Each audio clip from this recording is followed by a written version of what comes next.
Plus pensions news friends, ఇప్పుడే అందిన వార్త. ఈపీఎఫ్ఓ పెన్షనర్లకు మినిమం పెన్షన్ 7,500. వివరాలు వీడియోలో తెలుసుకుందాం. వీడియోని ఎక్కడ స్కిప్ చేయకుండా కంప్లీట్గా చూడండి. వీడియో కానీ మీకు నచ్చినట్లయితే మన ఛానల్ని సబ్స్క్రైబ్ చేసుకోండి. అదేవిధంగా లైక్ చేసినట్లయితే మరింత మందికి సమాచారం చేరుకుంటుంది. ఇంకా లేట్ చేయకుండా వివరాల్లోకి అయితే వెళ్ళిపోదాం. ఈపీఎఫ్ఓ మినిమం పెన్షన్ కోసం ఇప్పటికీ లక్షలాది మంది పెన్షన్దారులు ఎదురు చూస్తున్నారు. ప్రైవేటు రంగంలో ఉద్యోగులకు ఈపీఎఫ్ఓ ద్వారా లభించే పెన్షన్ పథకమే ఈపీఎస్ 95 పెన్షన్ పథకం. అయితే ఈ పథకం కింద ఇప్పటికే మినిమం పెన్షన్ ప్రతి నెల 1,000 రూపాయల చొప్పున పెన్షన్దారులకు లభిస్తుంది. అయితే ఈ మొత్తం 7,500 రూపాయలకు పెంచాలని సుదీర్ఘకాలంగా ఈపీఎస్ 95 పెన్షన్దారుల సంఘం డిమాండ్ చేస్తుంది. ఈ మేరకు ఇప్పటికే పలుమార్లు కేంద్ర ప్రభుత్వ మంత్రులను సైతం కలిసి తమ విజ్ఞాపనలను తెలియజేశాయి. అయితే కేంద్ర మంత్రి నిర్మలా సీతారామన్ సైతం పలుమార్లు ఈ విషయం పైన సానుకూలంగా స్పందించారు.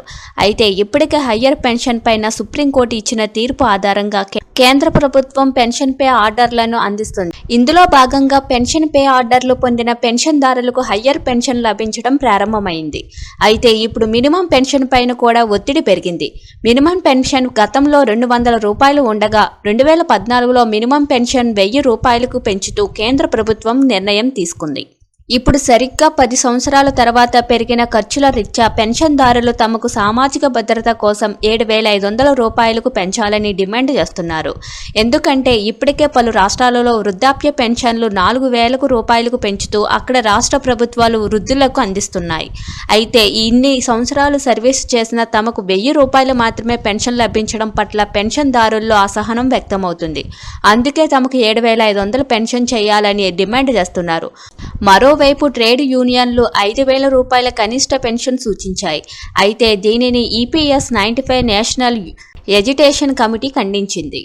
ఇదిలా ఉంటే ఈపీఎస్ 95 పెన్షన్ కింద 7,500 రూపాయలకు పెన్షన్ మొత్తం పెరిగినట్లయితే వృద్ధాప్యంలో వైద్యము, ఇతర జీవితాంతర ఖర్చులను మేనేజ్ చేయడానికి కాస్త ఉపశమనం లభిస్తుందని పెన్షన్దారులు డిమాండ్ చేస్తున్నారు. 60 లక్షల మందికి లబ్ధి కలుగుతుంది. ఆర్థిక ఒత్తిడిలో ఉన్న రిటైర్మెంట్ ఉద్యోగులకు ఇది సహాయపడుతుంది.